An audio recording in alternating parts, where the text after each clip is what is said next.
పిఎస్ఓసి 133లో social ఆస్కల్టీస్లో unit number 5 గురించి చెప్పుకున్నాం. Unit number 5 social fact అంటే సోషల్ ఫ్యాక్ట్ అంటే సామాజిక యథార్థత లేకపోతే సామాజిక వాస్తవికత అనేది మనం చెప్పుకుంటూ ఉంటాం. దాంతోపాటు మనం యూనిట్ నెంబర్ 6 కూడా ఈరోజు మనం చెప్పుకుంటాము. ఫార్మ్స్ ఆఫ్ సోషల్ సోలిడారిటీ అంటే సామాజిక సాంఘిక భావము అనే దాని గురించి చెప్పుకుంటాం. ఈ రెండు యూనిట్స్ మనం చెప్పుకుంటాం అనమాట. ఈరోజు unit number 5 and unit number 6. ఇందుకు ముందు మనము అనేక రకాల విషయాలు ఎమిలీ దుర్ఖెయిమ్ గురించి చెప్పుకున్నాం. ఎమిలీ దుర్ఖెయిమ్ సామాజిక సిద్ధాంతాలు ఎలా ప్రతిపాదించారు, అతను అనేక రకాల సామాజిక పద్ధతులను ఎలా ఇంప్లిమెంట్ చేశారనేది అనేక విషయాలు మనము చెప్పుకున్నాము. దుర్ఖెయిమ్ సామాజిక శాస్త్రంలో ప్రాకార్య పద్ధతిని ప్రవేశపెట్టిన వారిలో మొట్టమొదటి వాడిగా మనం చెప్పుకున్నాం ఆల్రెడీ. అతను సామాజిక వాస్తవాంశాల కారణాలను పర్యవసానాలను వివరించడానికి ప్రకార్య పద్ధతిని అనుసరించారనమాట. ఇతను సామాజిక వాస్తవాంశాలనే కారణాలను సామాజిక పర్యవసానాలను వివరించడానికి ఈ యొక్క ప్రకార్య పద్ధతిని వివరించాడనేది మనం ఆల్రెడీ చెప్పుకున్నాం అనమాట. సమాజంలో నడుచుకోవటము, ఆలోచించటము, ఉద్వేగము అనేవి వ్యక్తికి బహిరంగంగా ప్రభావితం చేసే అంశాలుగా మనం తెలిసిన విషయాలే. అవి సమాజం అంతటిని విస్తరించి ఉంటాయి. ఒక వ్యక్తి దగ్గర అది నిమిడీకృతంగా అయి ఉండవన్నమాట. సమాజంలో వ్యక్తులందరి దగ్గర కూడా ఈ సామాజిక అంశాలు విస్తరించి ఉంటాయి అనేది మనకు తెలిసిన విషయమే.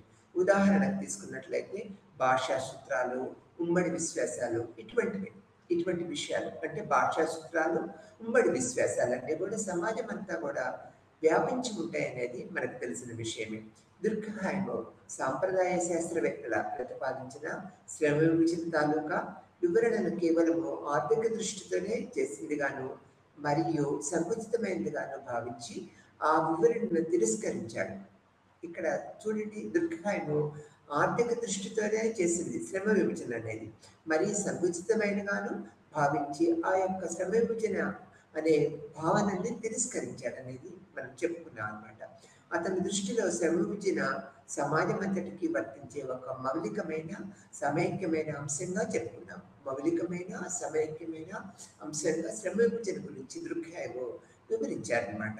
దాని ప్రభావము సమాజం యావత్తు లోనవుతుందని ఇతను భావించాడు. అంటే శ్రమ విభజన యొక్క ప్రభావము సమాజంలో ఉన్న వ్యక్తులందరి యొక్క పద్ధతుల్లోనూ ఇది వ్యాపించి ఉంటుంది, ఇన్నిమడింపజేసి ఉంటుంది అనేది తను చెప్పారు.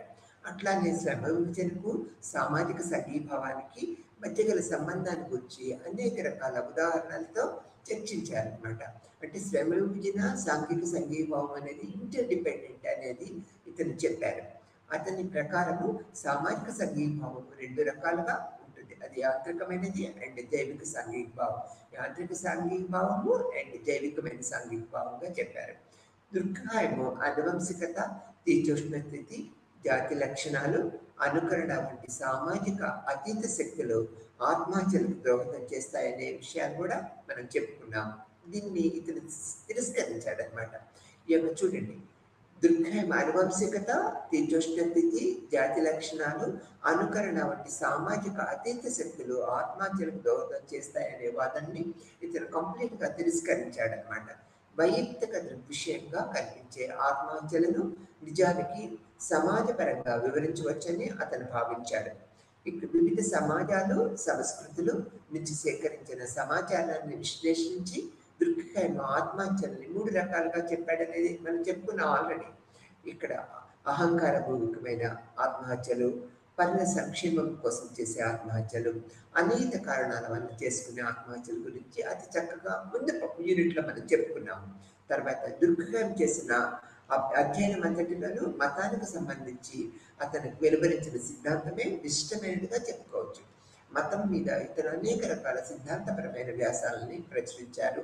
ఇతను ఒక వినూతనమైన సిద్ధాంతరీకరణని మనకి మతపరంగా రూపొందించారని చెప్పుకున్నాం.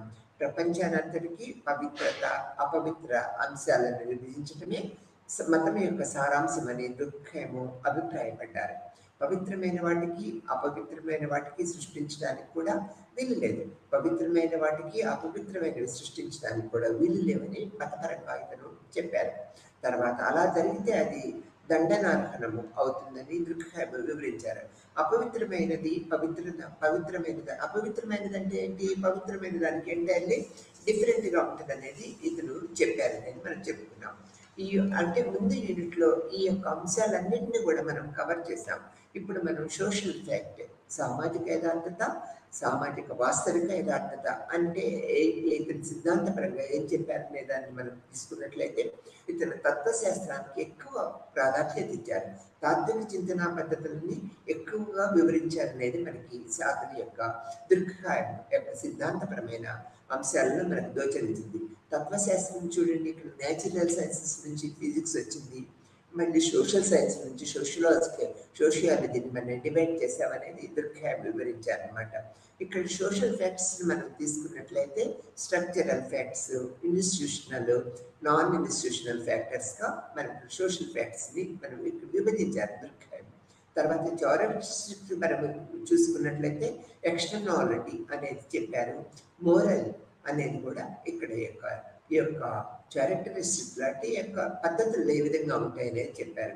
ఇక్కడ రూల్స్ ఫర్ ద ఇది సోషల్ ఫ్యాక్ట్లో మనం తీసుకున్నట్లయితే observation of the social facts అని, distinguishing between the normal and the philosophical social facts అనేది చెప్పారు. Classification of the social types అనేది కూడా వివరించారు. Explanation of the social facts అనేది అది చక్కగా వివరించారు అనేది మనకు తెలిసిన విషయమే. ఇక్కడికి వచ్చినట్లయితే ఇక్కడ మనం మొదటి నుంచి ఏం చెప్పుకున్నాము? సామాజిక శాస్త్రంలో ప్రకార్యానికి, సామాజిక శాస్త్ర ప్రకార్యవాదానికి ఆద్యులు ఎమిలీ దుర్ఖేమ్ అనేది మనం ముందు యూనిట్లో కూడా చెప్పుకున్నాము. సామాజిక విషయాలని వాటి ప్రకార్యాల దృష్ట్యా ఇతడు అనేక సందర్భాల్లో, అనేక పర్యాయములు, అనేక విధాలుగా వివరించాడు. ఒకే విధంగా కాదన్నమాట. ఇక్కడ సామాజిక దృగ్విషయాలు వాటి ప్రకార్యాల దృష్ట్యా అనేక సందర్భాల్లో, అనేక రకాల మార్గాల్లో ఇతను అతి చక్కగా ఎమిలీ దుర్ఖేమ్ సిద్ధాంతపరమైన పద్ధతులని వివరించారనేది మనకు తెలిసిన విషయమే. సామాజిక వాస్తవాంశాలకు సంబంధించిన కారణాలను, పర్యవేశాలను ఒక క్రమ పద్ధతిలో వివరించడం ద్వారా ఈ ప్రకార్యవాదము మూలతత్వాన్ని సవివరంగా వివరించడం జరిగింది. ఇక్కడ చూడండి, సామాజిక విశ్లేషణ, ప్రకార్యవాదం. సామాజిక విశ్లేషణ అంటే ఏంటి? ప్రకార్యవాదము ఒక శక్తివంతమైన విశ్లేషణ సాధనంగా నిరూపించారన్నమాట ఎమిలీ దుర్ఖేమ్. వ్యవస్థలోని వివిధ అంశాల కంటే ప్రముఖమైనది. అంటే వ్యవస్థలోని వివిధ అంశాల కంటే వ్యవస్థే ప్రముఖ పాత్ర వహిస్తుందని, అది ప్రముఖమైనదని దుర్ఖేమ్ వివరించారు. ఏంటి? సోషల్ సిస్టమే ప్రముఖ పాత్ర వహిస్తుందని, దాంట్లో ఉన్న అంశాలు అతి నామమాత్రంగా ఉంటాయనేది దుర్ఖేమ్ చెప్పారని చెప్తున్నాము. సామాజిక వాస్తవ అంశాలే సమాజ శాస్త్ర విశ్లేషణకి ప్రధానమైనవిగా ఇతను భావించారు. ఇప్పుడు మనం సోషల్ ఫ్యాక్ట్ గురించి చెప్పుకుంటున్నాం, సామాజిక యథార్థత గురించి చెప్పుకుంటాం. సామాజిక యథార్థత అంటే వాస్తవికత అని, సామాజిక వాస్తవికత అనేది చెప్తూ ఉంటాం అనమాట. ఇక్కడ చూడండి, ఇతను ఏం చెప్పారు? సామాజిక వాస్తవాంశాలే తన విశ్లేషణలో ప్రధానమైనవని దృక్ష్యం భావించారనమాట. అంతేకాక వ్యక్తి యొక్క ఇచ్చ, ఇండివిజువాలిటీ అనమాట. ఇండివిజువాలిటీ అండ్ లేకపోతే ఇండివిజువల్ విల్ అనేది మనం ఇక్కడ చెప్తున్నాం. అంతేకాక వ్యక్తి ఇచ్చ కంటే సామాజిక ఇచ్చే, సోషల్ విల్ అంటే సామాజిక ఇచ్చే ముఖ్యమని, వ్యక్తిపై దాని ప్రభావం ప్రగాఢంగా ఉంటుందని ఇతను ప్రతిపాదించారు. అంటే ఇక్కడ చూడండి, మన యొక్క ఇచ్చ కన్నా సామాజిక ఇచ్చే ప్రముఖ పాత్ర వహిస్తుందని, సమాజంలో అది ఒక ప్రముఖమైన అధ్యయన అంశంగా ఉంటుందనేది ఎమిలీ దుర్ఖేమ్ చెప్పారనేది మనం తెలుసుకున్నాం అనమాట. ఇక్కడ చూడండి, సామాజిక దృగ్విషయాలకు సంబంధించిన పర్యవసనాలు, కారణాల విషయంలో సందిగ్ధత ఏర్పడకుండా జాగ్రత్త పడాలనేది ఎమిలీ దుర్ఖేమ్ మనకి ఈ సిద్ధాంతపరమైన పద్ధతుల్లో వెలువరించారనమాట. ఒక వాస్తవాంశము ఎలా ఉపయోగకరంగా ఉంటుందో తెలియచేయడానికి దానికి మూలమేంటి, అది ఎందుకు సంభవించింది, అసలు అది ఏమిటో వివరించడం వల్ల అవసరం ఏమీ లేదనమాట.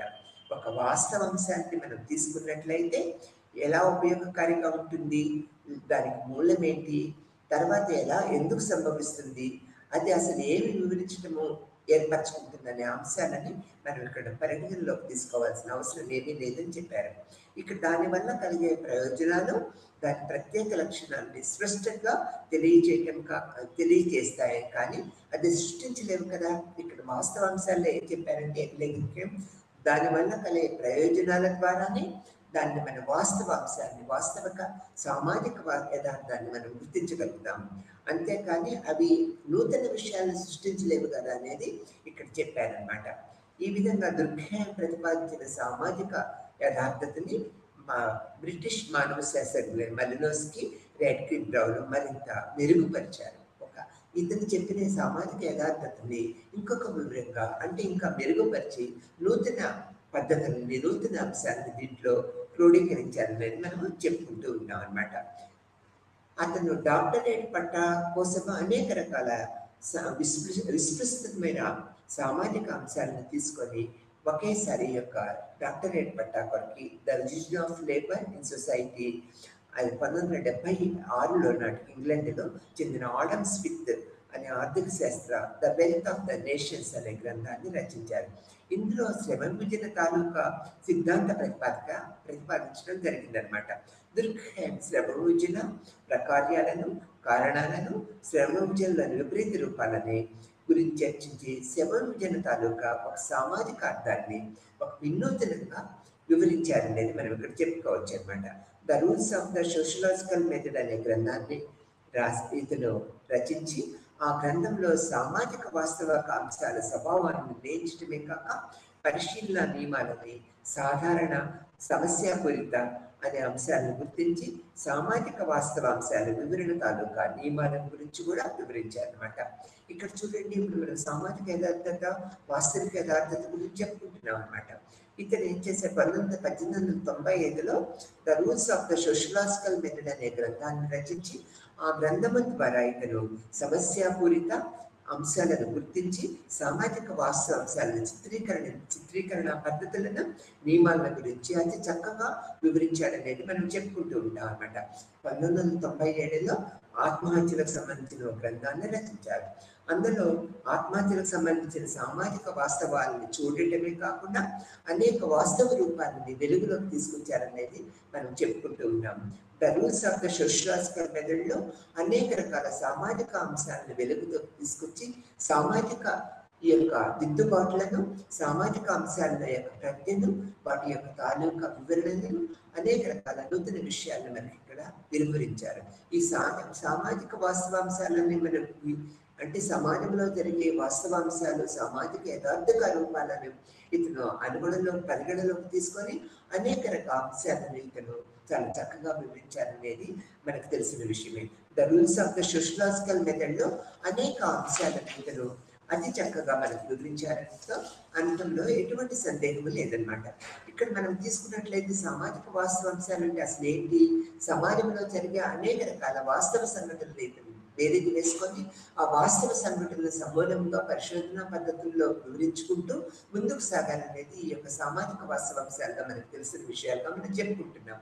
ఈ సామాజిక వాస్తవాంశాలు అనేక రకాల నూతన మార్గాలను, నూతన సిద్ధాంత ప్రక్రియ పద్ధతులను సామరస్యపూర్వకంగా సమాజంలో జరిగే అనేక విషయాలను మనకి తెలియపరిచారనేది చెప్పుకుంటున్నాము. పరిస్థితులు ఆత్మహత్యల రేటు పెరగటాన్ని అతి చక్కగా విశ్లేషించారనేది మనకి ఈ సామాజిక వాస్తవాంశాల్లో మనకు తెలిసిన విషయమే. ఇతను 3 రకాల ఆత్మహత్యలను చెప్పారు. సామాజిక ఆత్మహత్యలని ఎలా జరుగుతూ ఉంటాయి అనేది కనుక పరిశీలించి ఆత్మహత్య ప్రక్రియ పద్ధతుల్ని సామాజిక యథార్థకతతో సామాజిక వాస్తవాంశాల యొక్క పరిశోధన పద్ధతుల ద్వారా ఈ ఆత్మహత్యల్లో ఉన్న రకాలను కూడా అతి చక్కగా వివరించి సమాజంలో ఈ యొక్క సామాజిక సిద్ధాంత ప్రక్రియలలో ఈ యొక్క వాస్తవాంశాల ప్రక్రియ పద్ధతుల్లో ఆత్మహత్యలను రూపొందించి ముందు తరానికి ఒక మార్గదర్శకంగా ఏర్పరిచారనేది మనం చెప్పుకున్నాం. ఇతను తాత్విక చింతన ఉపన్యాసుడుగా, ఆచార్యుడుగా, హెడ్ ఆఫ్ ద డిపార్ట్మెంట్గా అనేక రకాల అతి చిన్న వయసులోనే ఆచార్య పీఠాన్ని అధిరోపించి విద్య, సామాజిక తత్వాలని అతి చక్కగా బోధించి ఒక వినూతనమైన సామాజిక శాస్త్రంలో వినూతనమైన పోకడల్ని రూపొందించి వాస్తవాంశాల దృక్పథాలకి అత్యంత ప్రాముఖ్యత ఇచ్చి ముందుకు వెళ్ళారనేది మనకు తెలిసిన విషయం. ప్రముఖ విద్యా సంస్థ అయిన సార్పర్లో ఇతను చేరి మతము, విజ్ఞాన శాస్త్రాల పట్ల అతనుకున్న ఆసక్తిని ఆదిమ సమాజాల్లో అత్యంత స్వచ్ఛమైన మత రూపాన్ని పరిశీలించడానికి ఎంతో కృషి చేశారు. మతం పరంగా ఇతను అనేక రకాల ప్రాచీన మతాలను తీసుకొని అధ్యయనపూర్వకంగా చేసి అనేక వాస్తవాంశాలను వెలుగులోకి తీసుకొచ్చి టోటెం వాదాన్ని ప్రపంచవ్యాప్తంగా వెలుగులోకి తెచ్చి టోటెం యొక్క సిద్ధాంతపరమైన సిద్ధాంతాన్ని సామాజికానికి అందించారనేది మనకు తెలిసిన విషయమే. తర్వాత ఇక్కడ మనం తీసుకున్నట్లయితే సామాజిక అంశాలను మనం తీసుకున్నట్లయితే విజ్ఞాన శాస్త్రాన్ని ఒక ప్రత్యేక శాస్త్ర ప్రతిపక్షతను కలిగి చేయడానికి ప్రత్యేక అధ్యయన అంశాన్ని ఒకటి ఉండటం అవసరమని దృక్హాయం భావించారు. అంటే ఇక్కడ చూడండి, సామాజిక అంశాలకి ఇతను పెద్దపీట వేసేయడానికి ఇది ఒక గొప్ప విషయంగా మనము సామాజిక అంశాల పట్ల ఇతనుకున్న పట్టుదల, ఇతని కృషి, ఈ యొక్క అధ్యయన విషయాల మీద ఇతనుకున్న సామాజిక అంశాల మీద అధ్యయనంలో ఉన్న ఇతని యొక్క రుగ్మతలన్నింటినీ వెలుగు తీసి సామాజిక వాస్తవాంశాలకి ఎలా గుర్తింపు తెచ్చారనేది మనం చెప్పుకోవచ్చు. అందుకనే విజ్ఞాన శాస్త్రాన్ని ఒక ప్రత్యేక శాస్త్ర ప్రతిపక్షత కలుగు చేయడానికి ప్రత్యేక అధ్యయనాంశంగా ఒకటి ఉండటం అవసరమని దృక్హాయం భావించారు. ఒక నిర్దిష్ట అధ్యయన అంశంగా దీన్ని పేర్కొన్నాడు. ఇది నిర్దిష్ట అధ్యయన అంశంగా ఉండటమే కాక అది అనుభవపూర్వకంగా అధ్యయనం చేయటానికి జ్ఞానేంద్రాలుగా పరిశీలించడానికి అనుకూలంగా ఉండాలనేది చెప్పారు. ఇక్కడ చూడండి, ఇక్కడ యొక్క ప్రత్యేక అంశంగా ఇతను చెప్తూ అనుభవైకంగా అధ్యయనం చేయడానికి జ్ఞానేంద్రాలుగా పరిశీలించడానికి ఆ అంశము అనువుగా ఉండాలనేది చెప్పారు. అంతేకాక ఈ శాస్త్ర దృగ్విషయాల్లోని మార్పులని సకాలంగా వివరించగలగాలి. అది అట్లా అయితేనే మనకి అది సామాజిక పరంగా ఉపయుక్తంగా ఉంటుంది అనేది ఇతను చెప్పారు. అందుకే సమాజాన్ని ఇతడు ఒక వాస్తవంగా భావించాడు. సమాజంలో సంఘటనలన్నీ వాస్తవ ప్రక్రియ పద్ధతుల్లో పరిశీలించాలనే దృక్పథాన్ని దృక్హాయం చెప్పారనమాట. తర్వాత ఇటువంటి సమాజ స్వభావము దాని సభ్యుల స్వభావానికి భిన్నంగా ఉంటుంది. ఈ యొక్క సామాజిక స్వభావం ఎలా ఉంటుంది? సభ్యులు ఒక విధమైన ఆలోచన ప్రక్రియలో ఉంటారు, సమాజం ఒక విధమైన ఆలోచన ప్రక్రియలో ఉంటుంది. అందుకని ఇతను ఏం చెప్పారు, ఇది ఇటువంటి సామాజిక స్వభావము సభ్యుల స్వభావానికి ఎంటైర్లీ డిఫరెంట్గా ఉంటుంది, భిన్నంగా ఉంటుంది అనేది చెప్పారనమాట. ఇక అటువంటి సమాజాన్ని అధ్యయనం చేసే శాస్త్రమే సమాజ శాస్త్రంగా అని చెప్పారు. అంటే సభ్యుల యొక్క స్వభావం వేరుగా ఉంటుంది, సమాజం యొక్క స్వభావం వేరుగా ఉంటుంది. అటువంటి సమాజాన్ని అధ్యయనం చేయడమే సమాజ శాస్త్రం యొక్క మూల పద్ధతిగా ఇతను చెప్పారన్నమాట. సమాజం తాలూకా ఈ లక్షణాలన్నీ ప్రత్యేక వైయక్తిక లక్షణాలుగా భావించడానికి వీలు లేవని సామాజిక వాస్తవాంశాల్లో దృక్హాయం పేర్కొన్నాడు. ఈ వాస్తవాంశాల్లో ఇతను ఏం చెప్పారు, సామాజిక జీవితం తాలూకా ఈ లక్షణాలకు ప్రత్యేక వైయక్తిక లక్షణాలుగా భావించడానికి వీలు లేవని సామాజిక వాస్తవాంశాల్లో దృక్హాయము విడమర్చి చెప్పారు అనేది మనం చెప్పుకోవచ్చు. నడుచుకోవటము, ఆలోచించటము, ఉద్వేగము అనేవి వ్యక్తి బహిరంగంగా ప్రభావితం చేసే శక్తులు. ఇక్కడ చూడండి, నడుచుకోవటము, ఆలోచించటము, ఉద్వేగము అనేది వ్యక్తి బహిరంగంగా ప్రభావితం చేసేది. వ్యక్తుల్ని ఇవన్నీ కూడా నడుచుకోవటము, ఆలోచించటము, ఉద్వేగం అనేది ఈ వ్యక్తుల్ని ప్రభావితం చేస్తూ ఉంటాయి, అంటే బహిరంగంగా ప్రభావితం చేస్తూ ఉంటాయి. ఇవి సమాజం అంతటి వ్యాపించి ఉంటాయనేది చెప్పారు. వైయక్తిక విభేదాలతో సంబంధం లేకుండా జీవిత పర్యంతరము స్వతంత్రంగానే ఇవి ఉంటాయనేది దృక్హాయము సామాజిక వాస్తవాంశాలలో వివరించారనమాట. ఇవి జీవిత పర్యంతరము స్వతంత్రంగానే ఉంటాయి అనేది ఈ యొక్క సామాజిక వాస్తవాంశాల్లో ఎమ్మెల్యే దృక్హాయము ప్రస్తావించారు. భాష, న్యాయ సూత్రాలు, సామాజిక సభ్యులందరిలో కనిపించే విశ్వాసాలు మొదలైన వాటిని సామాజిక వాస్తవాంశాల్లో ఉదాహరణలుగా చెప్పవచ్చు అని చెప్పారనమాట. ఇక్కడ చూడండి, భాష, న్యాయ సూత్రాలు, సామాజిక సభ్యులందరిలో కనిపించే విశ్వాసాలు మొదలైనవి వాటిని సామాజిక వంశాలలో ఉదాహరణగా పేర్కొన్నారన్నమాట. ఇక్కడ చూసినట్లయితే సామాజిక వాస్తవాంశాల లక్షణాలు ఏ విధంగా ఉన్నాయనేది దృక్హాయం ఈ విధంగా మనకు వివరించారు. సామాజిక వాస్తవాంశాలు ప్రధానంగా 3 లక్షణాలు కలిగి ఉంటాయి. ఎటువంటి లక్షణాలు? ఈ సామాజిక యథార్థతో ఎటువంటి వాస్తవాంశాలు, ఎటువంటి లక్షణాలను కలిగి ఉంటాయి అనేది మనం తీసుకున్నట్లయితే బహిర్గతమైనవి, సాధారణమైనవి, పరిమితి లేని నియంత్రణ కలిగి ఉంటా చెప్పారు. ఇక్కడ 3 లక్షణాలను ఇతన్ని విశదీకరించారు. ఒకటేంటి, బహిర్గతమైనవి, సాధారణత లేకపోతే పరిమితి లేక నియంత్రణ కలిగినవిగా ఈ 3 లక్షణాలు సంక్షిప్తంగా ఈ క్రింది మనం చెప్పుకోవచ్చు అనమాట. బహిర్గతమైనవి ఏంటి, ఎక్స్టీరియారిటీ, తర్వాత సాధారణమైన జనరాలిటీ, తర్వాత నియంత్రణ కలిగినవి కన్స్ట్రైంట్ అనేది 3 రకాల లక్షణాలు ఈ వాస్తవాంశాలు కలిగి ఉంటాయి అనేది మనం చెప్పుకున్నాడు. ఇక్కడ ఎంలీ దుర్ఖైమ్ ఏం చెప్పారు, ఈ లక్షణాల యొక్క పరిమితులు ఈ విధంగా ఉంటాయి అనేది మనకు తెలియపరిచారు. సామాజిక వాస్తవాంశాలు సామాజికలకు బహిర్గతమైనవిగా ఉంటాయి అన్నమాట. ఇక్కడ సమాజంలో సభ్యులందరికీ వాస్తవాంశాలు బహిర్గతమైనవి ఉంటాయి అనేది మనం చెప్పుకుంటూ ఉన్నాం కదా. ఈ అంశాలు ఉమ్మడిగా జీవించడం వల్ల ఏర్పడతాయే కానీ వారి మూలాలను వైయక్తిక చైతన్యములోని జైవిక మానసిక లక్షణాలను వెతకకూడదు అనమాట. ఇవన్నీ కూడా ఎలా ఉంటాయి, ఈ వాస్తవాంశాలు జైవిక, ఈ వైవిక్తిక చైతన్యములోని జైవిక మానసిక లక్షణాలని వెతకకూడదు అనమాట. ఉదాహరణగా తీసుకున్నట్లయితే ఇక్కడ మనం పోయినసారి కూడా చెప్పుకున్నాం, ఏ ఇంగ్లీష్ వ్యక్తి జన్మించిన ముందు నుంచే ఇంగ్లీష్ భాష అనేది వాడుకలో ఉండేది. ఒక వ్యక్తి జన్మించక ముందే ఆ ప్రాంతంలో, అంటే ఇతని వ్యక్తి ఏ ప్రాంతంలో జన్మించాడు, ఆ ప్రాంతంలో ఉన్న వాడుక భాషని ఆటోమేటిక్గా వ్యక్తి దాన్ని పొందుపరుచుకుంటాడు. అది జైవికమైనదిగా మనం చెప్తూ ఉంటాం అనమాట. ఇక్కడ సామాజిక వాస్తవ అంశాలను తీసుకున్నట్లయితే ఇతను ఆంగ్లేయ సమాజము బ్రతికున్నంత వరకు ఆంగ్లేయులు అనేక మంది గతించిన ఆ భాష కొనసాగుతూనే ఉంటుందనేది మనం ఇక్కడ సామాజిక వాస్తవాంశాల్లో ఒక ఉదాహరణగా చెప్పుకుంటూ ఉంటాం. ఆంగ్లేయ సమాజంలో బ్రతకాలనుకునే ప్రతి వ్యక్తి ఆంగ్ల భాషను నేర్చుకొని కంపల్సరిగా తీరాలి. సమాజంలో మనుగడ కలిసించాలంటే ఏం చెప్తూ ఉంటాము మనం సాంఘీకరణ ప్రక్రియలో, అక్కడ సామాజిక అంశాలను అడాప్ట్ చేసుకోవాలి. వ్యక్తి ఆ సామాజిక అంశాలని అవలంబించుకుంటూ జీవిత పర్యాంతరము కొనసాగించాలని చెప్పుకున్నాం. ఇక్కడ ఒక ఆంగ్లేయ సమాజంలో ఒక వ్యక్తి జీవించాలంటే తప్పనిసరిగా అతను ఆంగ్లేయ భాషను నేర్చుకుని తీరాల్సిందే. అలాగే మత విశ్వాసాలు, ఆచార వ్యవహారాలు వ్యక్తికి పుట్టక ముందే ఉంటాయన్నమాట. మత విశ్వాసాలు, ఆచార్య వ్యవహారాలు ఆ వ్యక్తి సమాజంలో పుట్టక ముందు నుంచే అతి ప్రాచీనంగా ఉంటూ ఉంటాయి అన్నమాట.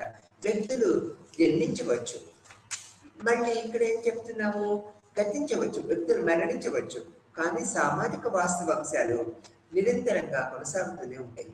వ్యక్తులు పుట్టిన దగ్గర నుంచి అనేక రకాల సామాజిక విషయాలు ఏర్పరచబడి అతి పురాతన ఆచార పద్ధతులుగా ఏర్పరచబడి ఉంటాయి.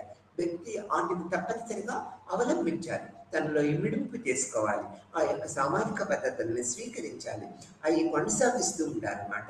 వ్యక్తి మరణించిన పుట్టుక దగ్గర నుంచి మరణించుకొని అవలంబించుకుంటూ ఆ లక్షణాలని, ఆ యొక్క సామాజిక వాస్తవాంశాల యొక్క లక్షణాలని, ప్రక్రియ పద్ధతుల్ని, ప్రకార్యాలని పుట్టిన దగ్గర నుంచి చనిపోయేంత వరకు కొనసాగిస్తూనే ఉంటారనేది మనం చెప్పుకుంటూ ఉంటాం. ఇది అంశాలలో మొదటిగా లక్షణంగా చెప్పుకుంటాం. సాధారణతకు సంబంధించినంత వరకు సామాజిక వాస్తవాంశాలు సమూహం అంతటా వ్యాపించి ఉంటాయి. మనం ఇక్కడే చెప్పుకుంటాము వాస్తవాంశాల గురించి, సమూహం అంతటా ఇవి వ్యాపించి ఉంటాయి అని చెప్పుకుంటూ ఉన్నాం. సమాజంలోని అధిక సంఖ్యలో ఆమోదం పొంది ఉంటాయి. ఈ వాస్తవాంశాలన్నీ కూడా సమాజ సభ్యుల యొక్క ఆమోదాన్ని తప్పనిసరిగా పొంది ఉంటాయి. అంటే సమాజంలో ఇతర సభ్యులు ఆ యొక్క వాస్తవాంశాన్ని స్వీకరించే, అంటే సామాజిక యథార్థాలను స్వీకరించే ప్రక్రియ పద్ధతిలో నిమగ్నమై ఉంటారనేది మనం ఇక్కడ చెప్పుకుంటూ ఉంటాం అన్నమాట. అవి ఏ వ్యక్తి సొంతం కావు, ఇవి ఒక వ్యక్తి యొక్క సొంతమైన భావాలుగా మనం చెప్పుకోవడానికి లేదు. ఆ సమాజం అంతటికి అవి ఒక ప్రత్యేకమైన వాస్తవాంశాలు, సామాజిక యథార్థతగా మనం గుర్తిస్తూ ఉంటామని చెప్తుంటాం. అంటే ఇది వైవిక్తికమైనవి కావని చెప్తుంటాం, అంటే వ్యక్తిగతమైనవి కావని చెప్తుంటాం. అంటే ఈ వాస్తవాంశాలు అనేవి వ్యక్తిగతమైనవి కావు, సామాజిక అంశాలుగా మనం చెప్పుకుంటూ ఉంటాం. This was continuous process in the సొసైటీగా మనము చెప్తుంటాం. సామాజిక ఆలోచన విధానము, ఉద్వేగము, నడవడికలను ఇవి సూచిస్తూ ఉంటాయి. ఇక్కడేంటి, ఆ సభ్యుల యొక్క, అంటే సమాజంలోని యొక్క సభ్యుల యొక్క ఆలోచన విధానాన్ని, ఆ యొక్క ఉద్వేగాలు అంటే ఎటువంటి ఉద్వేగాలు వీళ్ళు వేరుపరుచుకుంటున్నారు, నడవడికలని ఇవి మనకి సూచిస్తూ ఉంటాయి. ఈ విధంగా నడుచుకోవాలి, ఈ విధంగా జీవితాన్ని కొనసాగించాలి, ఈ విధమైన ఉద్వేగ పద్ధతులు ఈ విధంగా కంట్రోల్ చేసుకోవాలి, నడవడిక విధానం ఈ విధంగా ఉండాలి, ఆలోచన ప్రక్రియ పద్ధతులు ఈ విధంగా ఉండాలి అనేది సామాజిక వాస్తవాంశాలు మనకు చెబుతూ ఉంటాయి. అయితే వ్యక్తులు ప్రత్యేక లక్షణాలతో నిమిత్తం లేకుండా ఈ సామాజిక అంశాలు ఉంటాయి. వ్యక్తుల యొక్క లక్షణాలతో నిమిత్తం లేకుండా ఈ సామాజిక అంశాలు సమాజంలో నిరంతరం కొనసాగిస్తూ ఉంటాయి అనేది మనం ఇక్కడ చెప్పుకుంటూ ఉంటాం అన్నమాట. ఇక్కడ సామాజికులపై నియంత్రణాధికారం ఉన్న అంశాలే సామాజిక వాస్తవాంశాలు. ఈ సామాజిక వాస్తవాంశాలు ఏంటి? సమాజంలో వ్యక్తుల్ని కంట్రోల్ చేస్తూ ఉంటాయి, నియంత్రిస్తూ ఉంటాయి, సక్రమ మార్గంలో నడిచేటట్లుగా చేస్తూ ఉంటాయి. అందుకని ఏం చెప్పాడు? సమాజకులపై అంటే సమాజంలో నివసించే నియంత్రణాధికారం సరే సామాజిక వాస్తవాంశాలుగా మనం ఇక్కడ చెప్పుకోవాలని చెప్పారు. వీటిని ఎదుర్కొనే మేము పరిమితులు లేక నియంత్రణ. వీటిని దుర్గం ఏం చెప్పారు? పరిమితులు అంటే కట్టడి చేయడానికి కొన్ని ప్రక్రియ పద్ధతులుగా చెప్పారు, లేకపోతే నియంత్రణ పద్ధతులుగా చెప్పారనమాట. సమాజంలోని వ్యక్తులకు తమ ఇష్ట ప్రకారం ప్రవర్తించే స్వేచ్ఛ ఉండదు. తమ ఇష్టం వచ్చినట్టు జీవిత విధానాన్ని కొనసాగించేటట్లుగా ఏ సమాజ సభ్యుడికి సమాజంలో ఒక స్వేచ్ఛ అనేది ఉండదన్నమాట. సమూహం నిర్దేశించిన మార్గదర్శకాలను అనుసరించే వ్యక్తులను ప్రవర్తించడం జరుగుతూ ఉంటుంది. ఈ సమూహంలోని సభ్యులందరూ ఏంటి? ఆ మార్గదర్శకాలు ఏవైతే సమాజంలో ఉన్నాయో వాటిని అనుసరించి వ్యక్తులను ప్రవర్తించడము, జీవిత విధానాన్ని కొనసాగించడం జరుగుతూ ఉంటుంది. ఎంటైర్ డిఫరెంట్ గా ఉండటానికి వీలు పడదనేది మనం ఇక్కడ చెప్పుకుంటూ ఉంటాం అన్నమాట. ఇక్కడ అంతేకాక సమాజం నిర్ణయించిన ప్రమాణాలను అనుసరించే వ్యక్తులు ప్రవర్తించడానికి ఒత్తిడి తెస్తూ ఉంటాయి. ఇక్కడ మనం ఇంకొకటి ఏం చెప్పారు? అంతేకాక సమాజం నిర్ణయించిన ప్రమాణాలను అనుసరించి వ్యక్తులు ప్రవర్తించేట్టుగా కంట్రోల్ చేస్తూ ఉంటాయి, ఒత్తిడికి గురి చేస్తూ ఉంటాయి అన్నమాట. కాబట్టి సమాజంలోని వ్యక్తులందరూ ఒక ప్రవర్తన పద్ధతిలో నడుచుకుంటూ ఉండడానికి వాస్తవాంశాలు ఎంతో దోహదం చేస్తున్నాయి అనేది మనం ఇక్కడ చెప్పుకుంటూ ఉంటాం అన్నమాట. ఉదాహరణకు తీసుకున్నట్లయితే న్యాయ సూత్రాలు లేదా చట్టాలు సామాజిక వాస్తవాంశాలే. మనకేంటి? చట్టాలు, న్యాయ సూత్రాలు వాస్తవాంశాలే. అంటే న్యాయ సూత్రాలను మనం ఖండించగలుగుతామా? సూత్రాలను ఖండించగలుగుతామా? లేదనమాట. దాటిని మనం కట్టుబాట్లుగా తల వంచి ఒబే చేస్తూ ఉంటాం అన్నమాట. వాటికి అనుగుణంగానే మనం ప్రవర్తించుకుంటూ ఉంటాం అనేది మనం ఇక్కడ చెప్పుకోవచ్చు అనమాట. తర్వాత సమాజంలోని ఒక వ్యక్తి న్యాయ సూత్రాలను ఉల్లంఘించి ప్రవర్తించినప్పుడు సమాజం అతన్ని దండిస్తున్నది. ఈ యొక్క వాస్తవాంశాలని ఎదిరించి తన ఇష్టం వచ్చినట్లు కనుక ప్రవర్తించినట్లయితే తప్పనిసరిగా సామాజిక ఉల్లంఘన చేసినట్లే కదా వ్యక్తులు. అందుకని న్యాయ సూత్రాలను ఉల్లంఘించి ప్రవర్తించినప్పుడు సమాజం అతన్ని దండిస్తుంది, కంట్రోల్గా పెట్టడానికి అనేక రకాల అంశాలని పరిగణలోకి తీసుకుంటుంది అనేది మనకి చెప్తూ ఉంటాం అనమాట. ఇక్కడ మనం చూడండి, సామాజిక యథార్థత లేకపోతే సామాజిక వాస్తవాంశాలు అనేక రకాలుగా ఉన్నాయనేది మనం చెప్పుకోవచ్చు. ఇక్కడ సామాజిక వాస్తవాంశాలు అఖండంగా ఉంటాయని దుర్గం అభిప్రాయపడ్డారు. కొన్ని వాస్తవాంశాలు నిర్మితమైనవి అంటే స్ట్రక్చరల్ లేదా స్వరూప సంబంధమైనవి దృగ్విషయాలు అనేది చెప్పారు. ఇక్కడ నిర్మితమైనవి లేకపోతే స్వరూప సంబంధమైనవి దృగ్విషయాలుగా ఈ వాస్తవాంశాలను చెప్పారు. వాస్తవాంశాలు సామాజిక జీవితంలో అంతర్భాగంగా ఉంటాయి. ఈ సామాజిక జీవిత విధానాల్లో ఇంటర్నల్గా ఉంటాయి అన్నమాట. అంటే ఏంటి? అంతర్భాగంగా ఉంటాయి అన్నమాట. అంటే సమాజంలోని వివిధ భాగాలు, ఈ భాగాల స్వభావము, స్వరూప సంబంధాలైన అంశాలుగానే చెప్పుకుంటూ ఉంటాం. అంటే ఈ భాగాలు సమాజ స్వభావము, స్వరూపాలకు సంబంధించిన అంశాలుగా ఈ వాస్తవాంశాల రకాలలో మనం చెప్పుకుంటూ ఉంటాం. వాటి అమరిక ఎలా ఒకదానితో ఒకటి ఉన్నాయో తెలియజేసేదే సామాజిక అమరిక. అంటే ఏర్పరచబడిన విధానము ఒకదానితో ఒకటి కలిసి ఎలా ఉన్నాయి అనేది వాస్తవిక అంశాలు మనకు చెప్తూ ఉంటాయనేది చెప్తూ ఉంటాం. ఈ రకమైన సామాజిక వాస్తవాంశాల్లో జనాభా పంపిణీ, నివాస స్వరూపము, కమ్యూనికేషన్ వ్యవస్థ స్వభావము మొదలైనవి చేరి ఉంటాయి. దీంట్లో జనాభా పంపిణీ, నివాస స్వరూపము, కమ్యూనికేషన్ వ్యవస్థ యొక్క స్వభావాన్ని మనకి తెలియపరుస్తూ ఉంటాయి. ఇక్కడ చూసినట్లయితే సమస్తగత రూపంలో సామాజిక వాస్తవాంశాలు అనేవి మరొక రకంగా ఉంటాయి. అవి ఎలా అంటే అవి సాధారణంగా సమాజ కులాందరికి, సమాజంలో ఉన్న సభ్యులందరికీ వర్తించేవే అని మనం చెప్పుకుంటూ ఉంటాం అన్నమాట. సమాజం అంతటా వ్యాపించి ఉండేవి, సమాజ సభ్యులందరికీ వర్తించేవి, సమాజం తాలూకా సామూహిక లక్షణాలని, సమాజంలో యొక్క సామూహిక ఘట్టాన్ని, ఆ సభ్యుల యొక్క లక్షణాన్ని ఇవి మనకి సమాజపరంగా తెలియజేస్తూ ఉంటాయనేది చెప్పుకుంటూ ఉంటాం. ఈ కోవకు చెందిన వాస్తవాంశాలు చట్టపరమైన నైతిక నియమాలు, మత విశ్వాసాలు, నిర్ధారితమైన విశ్వాసాలు, సమాజంలో అమలులో ఉన్న ఆచార వ్యవహారాలన్నీ కూడా మనకు తెలియజేస్తూ ఉంటాయి. వాస్తవాంశాల్లో అనేక రకాలుగా ఉంటాయనేది మనం చెప్పుకుంటున్నాం కదా. ఇక్కడ వాస్తవాంశాలు చట్టపరమైన నైతిక నియమాలు, మత విశ్వాసాలు, నిర్ధారితమైన విశ్వాసాలు, ఆచార వ్యవహారాలుగా మనం వాస్తవాంశాలని ఇక్కడ చెప్పుకోవచ్చు అనమాట.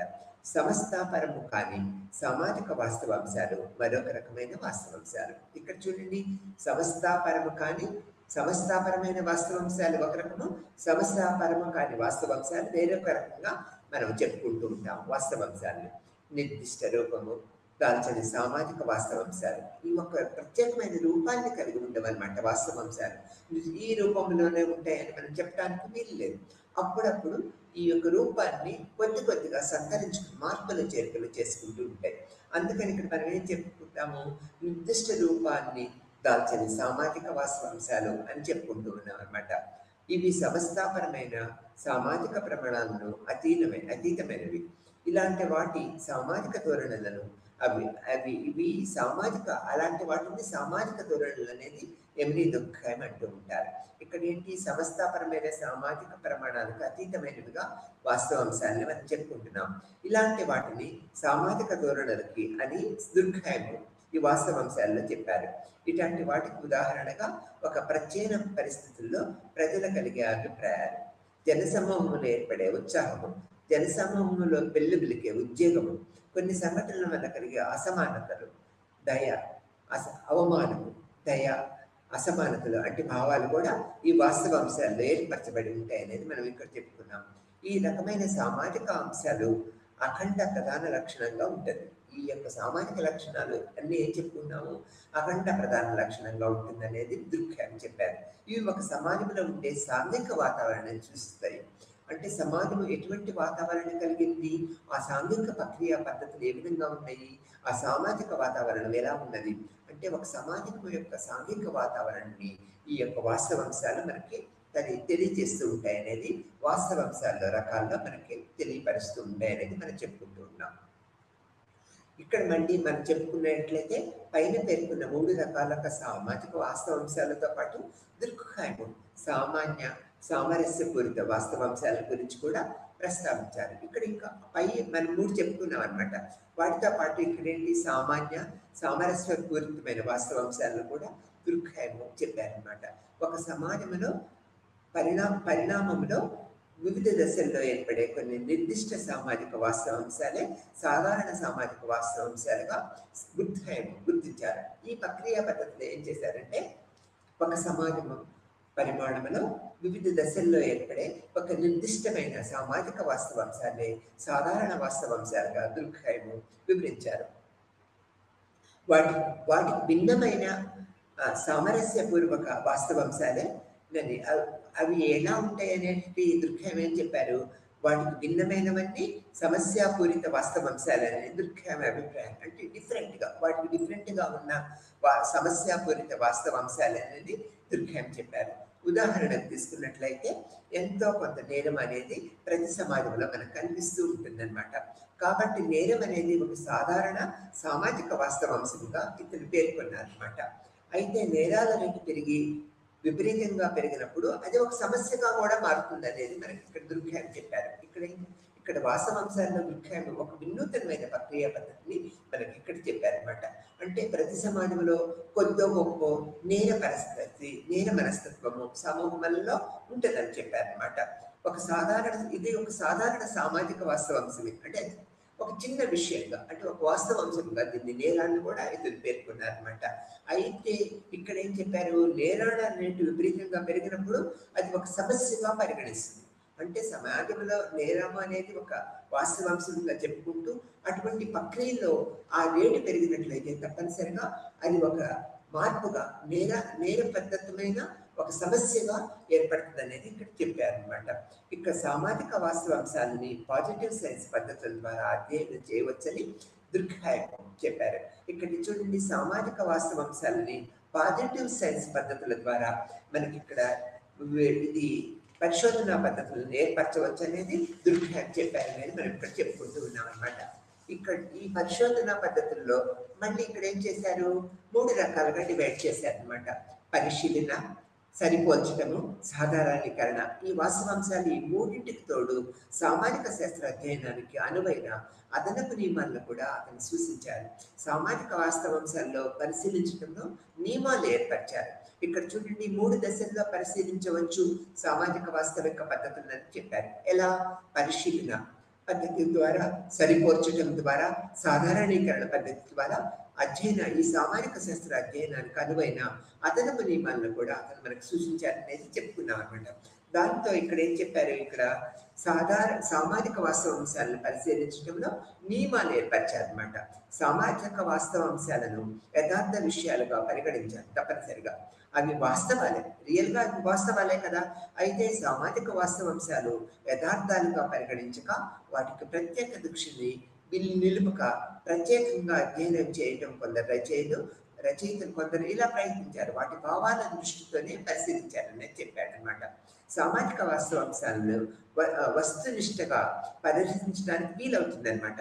అవి నిర్దిష్ట లక్షణాలు మానవ పరిశీలనకు అనువైనవి కావటంగా మొదటి పాయింట్లో చెప్పారు. రెండో పాయింట్ తీసుకున్నట్లయితే వ్యక్తులు ప్రమేయం లేకుండా అవి మనగలుగుతూ ఉంటాయి. వ్యక్తుల యొక్క ప్రమేయం ఏమీ అవసరం లేదు, అవి ఆటోమేటిక్గా జీవిస్తూ ఉంటాయి అన్నమాట. బయట నుంచి పరిశీలించడానికి వీలయ్యేవే కానీ అంతర్దృష్టి గోచరించేవి కావనేది ఇక్కడ పరిశీలన పద్ధతుల్లో చెప్పారనమాట. ఇక్కడ తీసుకున్నట్లయితే అన్ని పూర్వభావాలను తొలగించాలి. సామాన్యుడి అభిప్రాయాల ప్రభావం నుంచి సామాజిక శాస్త్రంలో బయటపడి పరిశీలనాంశాల పట్ల తటస్థ వైఖరిని అనుసరించాలనేది ఈ యొక్క సామాజిక వాస్తవాంశాలను పరిశీలించడం ఎటువంటి పద్ధతి చేయాలి, ఈ యొక్క శాస్త్రజ్ఞులు తటస్థంగా ఉండాలనే దృక్పథాన్ని చెప్పారు. స్వచ్ఛంద స్వభావాన్ని ఊహించకూడదనమాట. స్వచ్ఛంద స్వభావాన్ని ముందుగానే ఊహించకూడదు అనేది ఈ యొక్క పరిశీలన అంశంలో ప్రముఖ పాయింట్గా ఇతను చెప్పారనమాట. సమగ్ర అంశాలుగా పరిగణించి పరిశీలించాలని తప్పితే ఈ యొక్క స్వచ్ఛంద స్వభావాన్ని ముందుగానే ఊహించకూడదనేది చెప్పారు. సామాజిక వాస్తవాంశాల పరిశీలన అధ్యయనాలు వీలైనంత నిర్దిష్టంగా ఉండాలనే చెప్పారు. అందుకే దుఃఖేమో పరిశీలన పరిధి క్షేత్రాన్ని నిర్దిష్టంగా నిర్వచించడానికి అవసరాన్ని నొక్కి చెప్పారు. అంటే పరిశీలన పద్ధతి క్షేత్రము మనం తప్పనిసరిగా నిర్దిష్టంగా ఏర్పరచుకోవాలనేది సామాజిక వాస్తవాంశాల పరిశీలనలో ఒక ప్రముఖ పాత్ర వహిస్తుంది అనేది చెప్పారనమాట. అలా జరిగినప్పుడే వాస్తవాంశాలకు సంబంధించిన పరిజ్ఞానము పురోగామికి గాను నిక్కచ్చిగాను, అంటే ముందుకు వెళ్ళడానికి నిక్కచ్చిగా ఉండటానికి దోహదం చేసింది అనేది మనకి ఇక్కడ తెలియపరిచారు. సాధారణ సామరస్యపూర్వక వాస్తవాంశాలను వేరు చేయడంలో కొన్ని నియమాలను ఇతను ఏర్పరిచారనమాట. సామాజిక వాస్తవాంశాలని ఎలా పరిశీలించాలో ఎలా వివరించాలో తెలుసుకున్న తర్వాత నిర్దిష్ట సమాజంలోని వాటి సాధారణ లేక సామరస్య పూర్వక లక్షణాలను నిర్ధారించడానికి ప్రయత్నం జరగాలనేది ఇతను చెప్పారు. సామాజిక వాస్తవాంశాల వర్గీకరణ కొన్ని నిష్పాక్షిక లక్షణాలపై ఆధారపడి ఉండాలనేది ఇతను తెలియపరిచారనమాట. సమాజం తీరు, దాని అభివృద్ధి దశ, సగటు సమాజంలో ఉన్న వాస్తవాల దృష్ట్యాలనే ఒక అంశంగా సాధారణ వాస్తవాంశంగా గుర్తించవచ్చు అని చెప్పారనమాట. సామాజిక దృగ్గు విషయాలు సామాన్య లక్షణము ఎన్నుకున్న సమాజము సామూహిక జీవన పరిస్థితులను బట్టి ఉంటుంది. ఈ లక్షణము సామాజిక జీవన పరిస్థితులను బేస్ చేసుకొని ఉంటుంది అనేది మనకు తెలియపరిచారు. అంటే ఇక్కడ ఏంటంటే సాధారణ సామాజిక వాస్తవాంశము ఈ సమాజంలోని ఒక విధి నిర్వహిస్తూ ఉంటుంది, ఒక పనిని నిర్వహిస్తూ ఉంటుంది. అదే సమాజంలో అసాధారణ లేక సమస్యాత్మకమైన సామాజిక వాస్తవాంశము ఆ సమాజంలో హానికరంగా ఉంటుంది అనేది చెప్పారు. ఇక్కడ చూడండి, అది ఇక్కడ అంటే సాధారణ సమాజానికి వాస్తవాంశము ఒక సమాజంలో ఒక విధిని నిర్వహిస్తూ ఉంటుందన్నమాట. అదే సమాజంలో అసాధారణ లేక సమస్యాత్మకమైన సామాజిక వాస్తవాంశము ఆ సమాజానికి హానికరంగా ఉంటుంది అనేది నొక్కి చెప్పారు. ఒక సమాజంలో దాని ప్రయోజనకరంగా ఉండే సాధారణాంశమే సామాజిక వాస్తవాంశం. ఇక్కడ చూడండి, ఒకనొక సమాజంలో దాని ప్రయోజనకరంగా ఉండే సాధారణాంశమే సాధారణంగా వాస్తవాంశంగా దుర్ఖాయం చెప్పారు. దీన్ని ఉదాహరణగా దుర్ఖాయము నేరం అనే వాస్తవాంశాన్ని పేర్కొని సాధారణంగా నేరాన్ని ఒక సమస్యగా పరిగణిస్తూ ఉంటాం మనం. అట్లా పరిగణించడము అనేది జరుగుతూ ఉంటుందన్నమాట. నేరాన్ని అనైతిక చర్యగా పరిగణించినప్పటికీ సామాజిక నియమాలు వ్యతిరేకమైన ప్రవర్తన కారణం వల్ల సామాజిక దృష్ట్యా చూసినప్పుడు దాన్ని అసాధారణ అంశంగా పరిగణించడానికి వీలు లేదనేది ఇక్కడ చెప్పారనమాట. దీనికి దుర్ఖాయము 2 ప్రధాన కారణాలను చూపాడు. ఒకటి, నేరం అనేది ఒక నిర్దిష్ట సమాజంలోనే కాక అనేక సమాజాల్లో కనిపించే ఒక సాధారణ లక్షణంగా చెప్పారు. 2, సామాజిక ప్రమాణాలను అప్పుడప్పుడు అతిక్రమించి ప్రవర్తించకపోతే మానవ ప్రవర్తనలో ఏ విధంగా మార్పు ఉండదన్నమాట. There is no change at all. అంతేకాక అలా జరగకపోతే ఆచరణలో ఉన్న ప్రమాణాలను మరింత బలపరచడానికి కానీ వాటిని మార్చడానికి కానీ అవకాశం ఉండదు. కాబట్టి కొన్ని చేంజెస్ జరగాలనేది ఇక సామాజిక సిద్ధాంతపరంగా చెప్పారనమాట. సామాజిక వాస్తవాంశాల వివరణ నియమాలని దుర్ఖాయము ఈ విధంగా చెప్పారు. సామాజిక వాస్తవాంశాలు వివరించడానికి 2 పద్ధతుల్ని దుర్ఖాయము ఉన్నాయని చెప్తున్నారు. ఒకటి కారణబద్ధమైనవి, 2 ప్రకార్య సంబంధమైనవిగా ఇతను చెప్పారు. మొదటి పద్ధతి కనుక మనం తీసుకున్నట్లయితే ఒక సామాజిక దృగ్విషయానికి సంబంధించిన ఎందుకు అనే ప్రశ్న తాలూకాదు. ప్రకార్య సంబంధమైన పద్ధతి సామాజికులకు సాధారణంగా అవసరాలను ఒకనొక సామాజిక వాస్తవిక మధ్య ఉన్న సంబంధాన్ని తెలియజేస్తుంది. ఇక్కడ చూడండి, మొదటి దాంట్లో ఏం చెప్పారు? కారణబద్ధమైనవి అని చెప్పారనమాట. అది ఎలా కారణబద్ధమైనది అన్నట్లయితే ఇక్కడ చూడండి, ప్రకార్య సంబంధమైన పద్ధతి సామాజికులకు సాధారణ అవసరాలకు ఒకనొక సామాజిక వాస్తవికతకు మధ్య ఉన్న సంబంధాన్ని ఇది తెలియజేస్తుంది. ఈ సందర్భంగా దుర్ఖాయము ఇంకా ఇలా అన్నారు, ఒక సామాజిక దృగ్విషయాన్ని వివరించేటప్పుడు మనము ఆ సామాజిక దృగ్విషయానికి గల బలమైన కారణాన్ని అది నిర్వర్తించే విధి గురించి విడివిడిగా అధ్యయనం చేయాలని చెప్పారు. ఇక్కడ ఒక సామాజిక దృగ్విషయాన్ని వివరించేటప్పుడు మనము ఆ సామాజిక దృగ్విషయానికి గల బలమైన కారణాన్ని అది నిర్వహించే విధిని గురించి విడివిడిగా అధ్యయనం చేసినట్లయితే ఇది ఫలప్రదంగా ఉంటుంది అనేది ఇక్కడ వాస్తవాంశాల వివరణలో చెప్పారు. ఇక్కడ 2వ పాయింట్ మనం తీసుకున్నట్లయితే ఒక సామాజిక వాస్తవానికి గల కారణాన్ని వెతకటంలో ఇంతకు ముందు జరిగిన సామాజిక వాస్తవాంశాలను పరిగణలోకి తీసుకోవాలి, కానీ వ్యక్తుల చైతన్య స్థితిని తీసుకోవాలి, అంటే స్థితిని కాదు అనేది చెప్పారు. ఇక్కడ మనం ఒక వాస్తవాంశాన్ని పరిగణలోకి తీసుకునేటువంటి వ్యక్తుల యొక్క మానసిక స్థితిని మనం పరిగణలోకి తీసుకోకూడదు. ముందు ఉన్న సామాజిక లక్షణాల యొక్క కారణాన్ని మనము తెలుసుకోవాలనేది ఇక్కడ చెప్పారు. ఇంకొక విషయానికి వచ్చేటప్పుడు సామాజిక ప్రయోజనాల దృష్ట్యానే వాస్తవాంశాల ప్రాకార్యాన్ని అర్థం చేసుకోవటానికి వీలవుతుందని చెప్పారు. సామాజిక ప్రయోజనాల దృష్ట్యానే సామాజిక వాస్తవాంశాల ప్రకార్యాలను, ప్రక్రియలను, మూలాన్ని అర్థం చేసుకోవటానికి వీలు పడుతుందని చెప్పారు. సామాజిక సమూహము లేక సంఘటనలోని అన్ని ముఖ్య సామాజిక ప్రక్రియలను వెలకాలి. అంటే ఇక్కడ మన పరిశోధన పద్ధతికి ప్రాముఖ్యత ఇచ్చినట్లయితే ఇక్కడ ఏం చేయాలి? సామాజిక సమూహము లేదా సంఘటనలోని అన్ని ముఖ్యమైన సామాజిక ప్రక్రియలని, మూలాన్ని మనము వెతికి పట్టుకోవాలి. సామాజిక వర్గీకరణలో 2 రకాల నియమాలు మనం ఇక్కడ చూస్తూ ఉంటారు. 19వ శతాబ్దంలోని ప్రముఖ సామాజిక శాస్త్రవేత్తలైన స్పెన్సర్ ప్రారంభించిన సాంప్రదాయ మార్గాన్ని అనుసరించే దుర్ఖాయం కూడా సామాజిక వర్గీకరణను తులనాత్మక పద్ధతిని అనుకరించారనేది మనకి తెలిసిన విషయమే. అతని స్వయంగా సంఘీక భావము ఆధారంగా సామాజిక వర్గీకరణ పద్ధతిని ప్రతిపాదించారు. ఇతనంతటిని సంఘీక వర్గీకరణ పద్ధతిని ఇతనంతటి స్వయంగా ప్రకటించారు. ఆ పద్ధతే యాంత్రిక సంఘీక భావము, జైవిక సంఘీక భావం అనేది మనం ఇక్కడ చెప్పుకుంటూ ఉన్నాం అనమాట. ఇప్పుడు మనం చూసినట్లయితే ఇక్కడ చూడండి, ఇక్కడ సంఘీక యూనిట్ నెంబర్ 6 తీసుకున్నట్లయితే ఇక్కడ forms of the social solidarity అనేది చెప్పినట్లయితే ఇక్కడ సామాజిక సంఘీక భావం అనేది మనం ఇక్కడ ఈ పద్ధతిలో దుర్ఖాయం ఎలా చెప్పారనేది మనం చూస్తూ ఉంటాం అనమాట. ఈ వాస్తవాంశాలు అనేది పద్ధతులు వివరించాం కదా మనము. ఇక్కడికి వచ్చేటప్పటికి ఈ యూనిట్ లో మనము 2 రకాలైన సంఘీక భావ పద్ధతులను మనం ఇక్కడ చెప్పుకున్నాం. తనంతటి తను దుర్ఖాయము ఈ సంఘీక భావ ప్రక్రియ పద్ధతుల్ని వెలుగులోకి తీసి దీని మీద ప్రత్యేక అధ్యయనం అనేది ఇక్కడ ఏర్పరచాలనేది ఇక్కడ చెప్పుకుంటూ ఉంటాం అనమాట. ఇక్కడ చూసినట్లయితే 2 రకాల సంఘీక భావ ప్రక్రియలని దుర్ఖాయం చెప్పారనేది మనం చెప్తూ ఉన్నాం. దుర్ఖాయం సమాజాలను 2 ప్రధాన తరగతులుగా వివరించారు. అవి ఏంటి? వయస్సు, లింగం అనే ఆపాదిత గుణాల ఆధారంగా ఏర్పడిన చిన్న సాధారణ సమాజాలు. ఇవి అన్నీ కూడా 2 సమాజాలని 2 ప్రధాన తరగతులుగా వివరించారు. ఒకటి వయస్సు ప్రాతిపదికగా తీసుకున్నారు, రెండు లింగము అనేది ప్రాతిపదికగా తీసుకొని ఆ లింగము వయస్సు అనే ప్రాతిపదిక ఆపాదిత గుణాల ఆధారంగా ఏర్పడిన చిన్న సాధారణ సమాజాలు అనేది ఇతను చెప్పారు.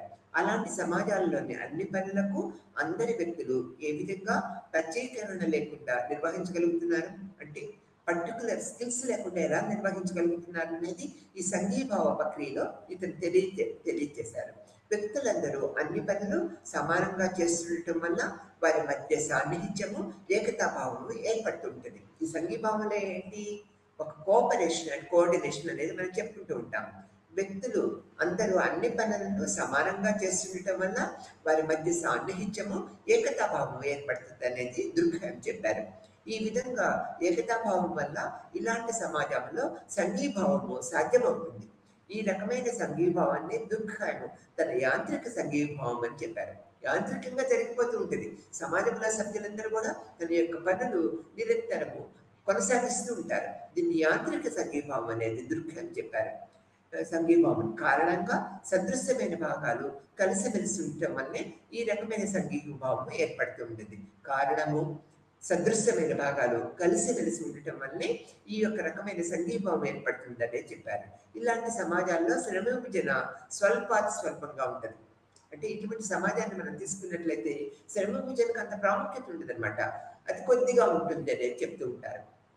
ఇక్కడ భారీ పారిశ్రామిక సమాజాలను చూసినట్లయితే ఈ సమాజాలలో వ్యక్తులు నిర్వహించే బాధ్యతలు భిన్న రీతిలో ఉంటూ ఉంటాయి అన్నమాట. ఇండస్ట్రియల్ ప్రాసెస్ కనుక మనం చూసుకున్నట్లయితే అందువల్లనే సమాజంలోని అన్ని భాగాలు స్పష్టంగా పరస్పరము భిన్నంగా మనకు కనిపిస్తూ ఉంటాయి.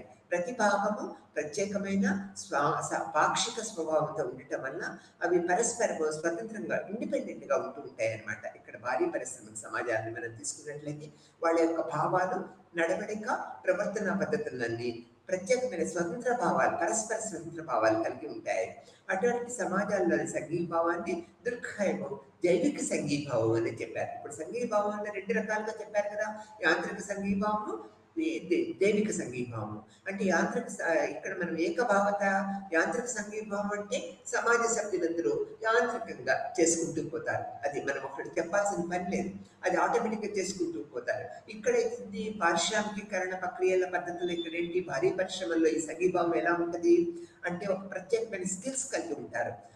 ఆ స్కిల్స్ మీద ఆధారపడి వీళ్ళందరూ ఒక సమాజంలో సంఘీభావాన్ని వీళ్ళు చేసే ప్రక్రియా పద్ధతుల్ని జైవిక సంఘీభావం అనేది పేరు పెట్టారనమాట. వీటి మధ్య జరిగే ఈ యొక్క పారిశ్రామిక సమాజాల మధ్య జరిగే పరస్పర జైవిక ఆధారతలు ఉండటం వల్లే ఈ విధమైన సంఘీభావాన్ని జైవిక సంఘీభావం అనేది దుర్గం అన్నారు. అలాంటి సమాజాల్లో, పారిశ్రామిక సమాజాలలో శ్రమ విభజన అత్యున్నత స్థాయిలో ఉంటుంది. ఇక్కడ శ్రమ విభజన ఏంటి, అత్యున్నత స్థాయిలో ఉంటుంది అనేది మనం చెప్పుకుంటూ ఉంటాం. యాంత్రిక సంఘీభావం ఆధారంగా ఏర్పడిన సమాజాలు అంశిక స్వభావం కలిగివి, అంశికమైన స్వభావం కలిగివి. ఈ సమాజాలలో వివిధ అంశాల మధ్య పరస్పర ఆధారత మనకు కనిపించదన్నమాట. ఈ అంశిక స్వభావం గల ఈ సంఘీభావంలో ఈ సమాజాల మధ్య వివిధ అంశాల మధ్య పరస్పర ఆధారత ఉంటుంది. యాంత్రిక స్వభావంలో ఏం చెప్పుకున్నాము, పరస్పర ఆధారత ఉంటుంది. ఈ యొక్క భారీ పారిశ్రామిక స్వభావాల్లో, యాంత్రిక స్వభావాల్లో యొక్క అంశాల మధ్య పరస్పర ఆధారత ఉంటుంది. ఎవరి పని వాళ్ళు చేసుకుంటూ ఉంటారు, ఎవరి స్కిల్స్ మీద వాళ్ళు ఆధారపడి ముందుకు వెళ్తూ ఉంటారు అనేది మనం చెప్పుకుంటూ ఉంటాం అన్నమాట. ఇలాంటి స్వభావము సమాజాల్లో అల్ప జనాభా ఉండటము, భౌతిక నైతిక సాంద్రత అత్యల్ప స్థాయిలో ఉండటం కల్పిస్తూ ఉంటుంది. ఈ సమాజాల్లో యాంత్రిక ఈ స్వభావం కల సంఘీభావంలో ఏం జరుగుతుంటది, అల్ప జనాభా కలిగి ఉంటుంది. భౌతిక నైతిక సాంద్రత అల్ప స్థాయిలో ఉండటం జరుగుతూ ఉంటుంది. ఇటువంటి సమాజాల్లో సమష్టి వివేకము సర్వవ్యాప్తమై ఉంటూ అందరి సభ్యులు వ్యక్తిగత వివేకాన్ని కూడా మరుగుపరిచేంత శక్తివంతంగా ఉంటుంది అనమాట. వాళ్ళ స్కిల్స్ కూడా మరుగుపరిచేంత శక్తి కలిగి ఉంటుంది అని చెప్తాడు. అంతేకాక ఏది యుక్తమైనది, ఏది లాభయుక్తమైనది అనేది కూడా మనం ఇక్కడ ఏర్పరచుకుంటూ ఉంటాం అనేది చెప్తూ ఉంటాం అనమాట. ఏది సమష్టి వివేకంతో స్పష్టంగా తెలుసుకోలేక రెండు మిడిమితమై ఉంటాయని చెప్తూ ఉంటారు. సమిష్టి వివేకంలోని విధానాంశాలు అన్నీ కూడా మతపరమైనవి. ఇక్కడ ఏంటి, సమష్టి పద్ధతిలో ఉన్న ఆ యొక్క సమిష్టి వివేకంలోని ప్రధాన అంశాలు మతపరమైనవి. దాని కారణంగా మతము అనేది సామాజిక జీవితం అంతటికి వ్యాపించి ఉండే ఒక శక్తివంతమైన ప్రభావం మనం చూస్తూ ఉంటాం. సమిష్టి వివేకము నిర్దిష్ట రూపంలో ఉంటూ స్థానిక పరిస్థితులు, నరవర్గము, వాతావరణము, ప్రత్యేక లక్షణాలతో ముడిపడి ఉంటుందన్నమాట. ఉదాహరణకు మనం తీసుకున్నట్లయితే ఒక మృగము, ఒక వృక్షము లేదా ఒక ప్రకృతి శక్తి మొదలైన వాటితో ప్రత్యక్ష సంబంధాలు కలిగి ఉండేదే సమిష్టి వివేకంగా మనం చెప్పుకుంటూ ఉంటాం అన్నమాట. ఉదాహరణకు మనం తీసుకున్నట్లయితే ఇక్కడ ఏం చెప్తున్నారు? ఒక మృగము, ఒక వృక్షము లేదా ఒక ప్రకృతి శక్తి మొదలైన వాటితో ప్రత్యక్ష సంబంధం కలిగి ఉండేదే సమిష్టి వివేకంగా మనం చెప్పుకుంటూ ఉన్నాం అన్నమాట. యాంత్రిక సంఘీభావం గల వ్యవస్థలో న్యాయ సూత్రాలు, చట్టాలు, అణచివేత, శిక్ష ప్రధాన లక్షణాలుగా కలిగి ఉంటాయి. ఇక్కడ యాంత్రిక సంఘీభావాలు ఎలా ఉంటాయి? న్యాయ సూత్రాలు, చట్టాలు, అణచివేత, శిక్ష ప్రధాన లక్షణాలు కలిగి ఉంటాయి అన్నమాట. నేరస్తులను బాధించడము, నేరము మరొకసారి జరగకుండా అణచివేయటమే ఇందుట్లో ప్రధాన లక్షణంగా ఉంటుంది. నేరస్తుల్ని అంటే అనేక రకాల దండించటము, బాధించటముతో పాటు నేరం ఇంకొకసారి ఇదే కంటిన్యూగా జరగకుండా అణిచివేత అంటే నేరం మళ్ళీ జరగకుండా ఒక అణిచివేత ధోరణి ఒక ప్రధాన లక్షణంగా మనం ఇక్కడ చూస్తూ ఉంటాం అనమాట. సమిష్టి వివేకానికి విఘాతం కలిగించే ప్రవర్తన నేరంగా దుర్గహాయం ఉపయోగించారు. సమిష్టి వివేకానికి విఘాతం కలిగించే ప్రవర్తననే నేరంగా దుర్గహాయం చెప్పారు. అంటే సమిష్టి వివేకాన్ని ఎదిరించే ఏ చర్య అయినా నేరమేమే అనేది దుర్గహాయం చెప్పారనమాట. అందువల్ల దాన్ని అణిచివేయడానికి ప్రయత్నించడం జరుగుతూ ఉంటుంది అనేది దుర్గహాయం వివరించారనమాట. ఒక చర్య సమిష్టి వివేకానికి విఘాతం కలిగించడం వల్ల నేరముగా పరిగణించబడుతుందే కానీ నేరం జరిగినందువల్ల సమిష్టి వివేకానికి విఘాతం కలగదు. ఇక్కడ చూసారా, ఒక చర్య సమిష్టి వివేకానికి విఘాతం కలిగించడం వల్ల నేరముగా పరిగణించబడుతుందే కానీ నేరం జరిగినందుకు సమిష్టి వివేకానికి విఘాతం ఎటువంటి యొక్క విఘాతం కలగదనేది చెప్పారు. ఒక చర్య నేరమైనందువల్ల నిందార్హం కాదు. ఆ చర్య నిందార్హం కావటం వల్ల దాన్ని నేరముగా పరిగణించడం జరుగుతున్నది అనేది తను చెప్పారనమాట. జనాభా పరిమాణం పెరిగిన కొద్దీ భౌతిక నైతిక సాంద్రత పెరుగుతూ ఉంటాయి. జనాభా పెరుగుతూ ఉంటుంది, దాంతోపాటు ఏంటి భౌతిక నైతిక సాంద్రతలు కూడా పెరుగుతూ ఉంటాయి. అయితే జనాభా పరిమాణము సాంద్రత పెరిగినందువల్ల ఉత్పన్నమయ్యే అవసరాలను శ్రమవిభజన ద్వారా శాంతియుత మార్గాల్లో తీర్చుకోవచ్చని దుర్గహాయము ఇక్కడ చెప్పారనమాట. అట్లానే అధికమైన శ్రమవిభజన జైవిక సంఘీభావాన్ని దారితీస్తూ ఉంటాయన్నమాట. అయితే జైవిక సంఘీభావము పెరుగుదలలో సమిష్టి వివేకం అనేది తగ్గుముఖం పడుతూ ఉంటుంది అనేది మనకు తెలిసిన విషయమే. సమాజంలో శ్రమ విభజన ప్రత్యేకీకరణగా మారిన కొద్దీ సమిష్టి వివేకము పాత్ర తగ్గుతూ వస్తూ ఉంటుంది అనమాట. ఇక్కడ చూడండి, సమాజంలోని శ్రమ విభజన ప్రత్యేకీకరణగా మారిన కొద్దీ సమిష్టి వివేకం పాత్ర తగ్గుతూ వస్తుంది అనేది దుర్గహాయం చెప్పారు.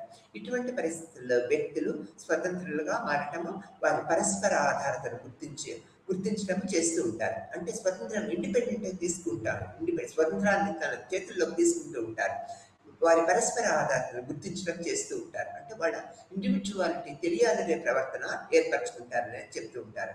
ఇలా తాము ఒకరిపై ఒకరు ఆధారపడటం అనే భావన సమాజంలో సంఘీభావానికి తోడ్పడుతుందని దుర్గహాయం అన్నారు. ఇలా తాము ఒకరిపై ఒకరు ఆధారపడటం అనే భావన సమాజంలో సంఘీభావానికి తోడ్పడుతుందని దుర్గహాయము చెప్పారనమాట.